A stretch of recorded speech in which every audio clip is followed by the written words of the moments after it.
All right, welcome back to Wolf Dog Empire. Today we're going to take a look at a list of heroes that people think might be the list for the upcoming Soul Exchange. So that's the Soul Exchange, September 8 through 11, 2023. All right, well, thank you for the person who put this together here. So they put the pictures here. I do have a different list that has the actual names. So these are the exchange for 10 souls, 15 in the middle, and 20 at the bottom.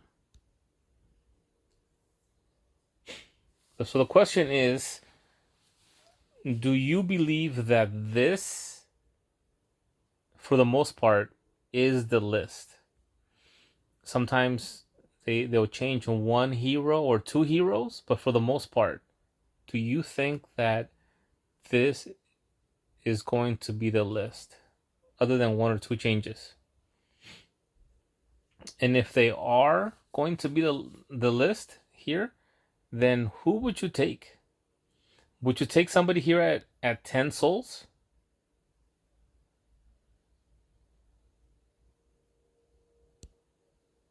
Would you take somebody here at 20 souls only?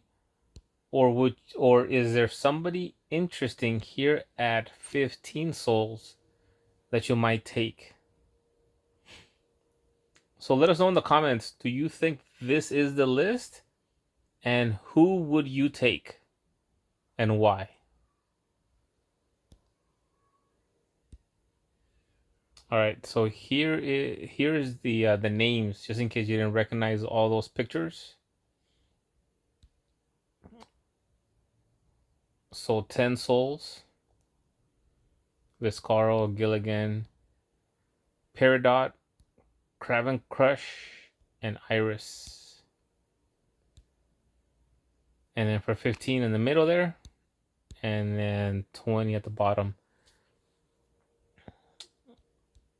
Iris, I did pull 3 of her originally. I only kept 1. I let go of 2 in the previous soul exchanges. I was new and I pulled Viscaro, and I started bringing him up by mistake. I didn't know that I could communicate with. I don't think I was in an alliance at the time, was I? I think I was in an alliance, but it was almost like I was by myself because I didn't join an active alliance. I was so new. Once I hit level 10 or 15, whatever it was, the game invites you to an alliance. So it tells you this alliance is would like you to join. And I was like, wow, I'm so new and I have crappy teams. Why would anybody want me? But who am I to say no to them wanting me in their team? So I decided I was going to just say yes to that alliance. And I didn't know, but one of the alliances that I joined early on, the first one, I think the first one, they asked me if I wanted to hit the Titan. And I was really, really scared of hitting the Titan. I thought I would just lose. I didn't know that it's okay to lose. It's all about getting hit points off of it, and I didn't know. So the alliance just told me, "Do you want to hit the Titan?" And I said something to the effect of, "No, I'm scared," or I don't know. I don't know what I said, and they just kicked me off the alliance. Next thing I know, the screen changed a little bit, and then it said again, another little banner says, "This alliance would like you to join." So I joined that alliance, and that was a dead alliance. Like, I was literally, by then I was like, "Oh, are we supposed to hit the Titan? Like, it's okay?" Because I had those 3 Titan flags, and I kind of felt like I didn't want to waste them. I also felt like I was just gonna die to the Titan anyhow. I didn't know how it worked. So then on the next alliance, I started hitting the Titans, but that alliance was like so not active.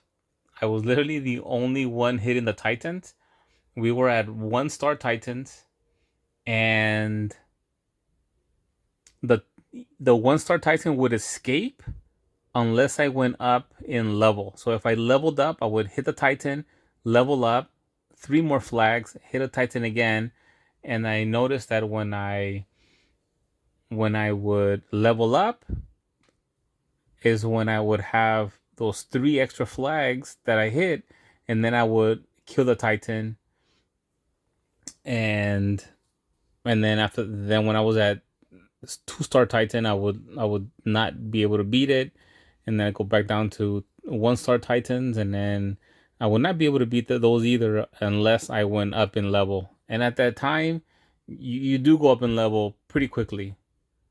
What is it? I don't know. I haven't.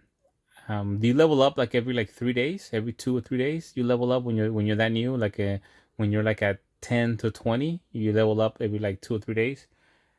And so that was my experience with alliances at the time. So I didn't feel I didn't feel like I knew to communicate with the alliance. Like literally, the one alliance that communicated with me, they kicked me out. They didn't even explain to me nothing. They were just like, "Oh, you don't want to hit Titans," and they kicked me out. Um, the second one, not active at all.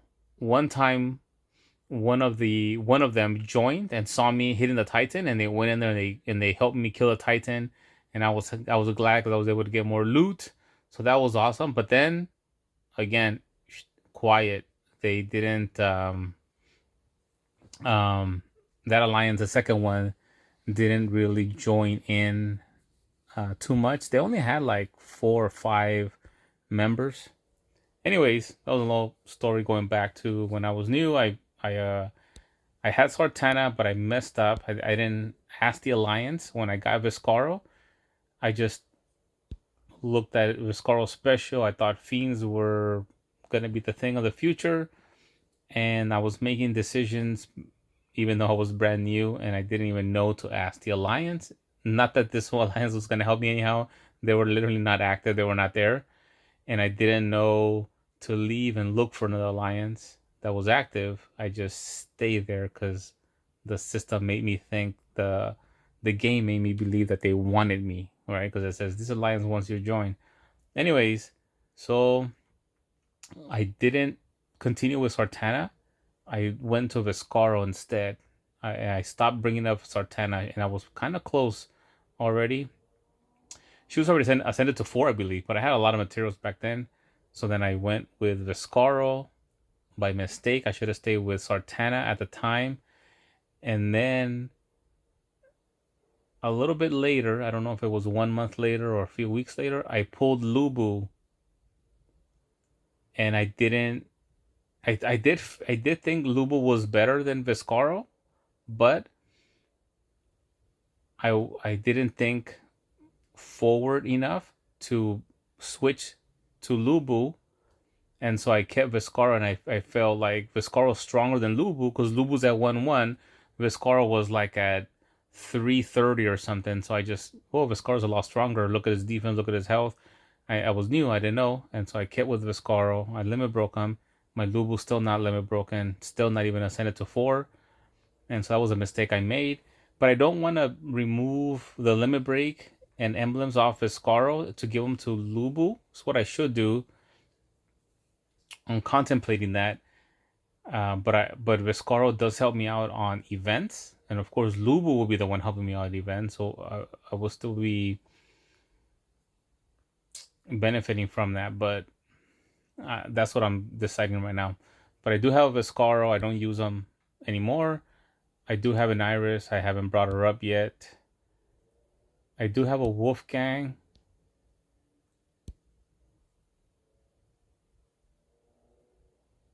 I do have a Konchu 1-1. I have just so many purple heroes that Konchu is just not getting the materials. I'm out of materials. Professor Lidenbrock, I would love to have Professor in my team. Liu Bei, I have always seen Liu Bei and thought, wow, this is good with the minions with the counterattack. And then Hohenwerf, they're really hard to get the 5 stars from that family. Those gargoyles are really hard to get, but Hoenn is not one of the better ones. Arco's great. I love Peñolite. I just think Hoenn is not one of the better ones. And then Quinton, I always coveted Quinton, but now that we're getting newer heroes that are better, I would have to look at Quinton and look at who else I have. I have 2 costume Ariels that want blue. I have a Tethys that wants blue. So I'm not sure about Quinton for me just because of that. But let me know here on this one here. Do you think this is the actual list, give or take 1 or 2 changes? Do you think this is the real list? And if it is, who would you take and why? Would it be somebody in the 10, somebody in the 20s, or do you see some value at 15? All right, let us know. Please comment, give us a like. And if you had not seen this list before, so this is the first time you see these heroes as possible heroes for September 8th, 2023 Soul Exchange, let us know. Also, of course, let us know which one you would take and why. And please subscribe. We're on the road for 1,000 subscribers. And I'll see you next time here at Wolf Dog Empire.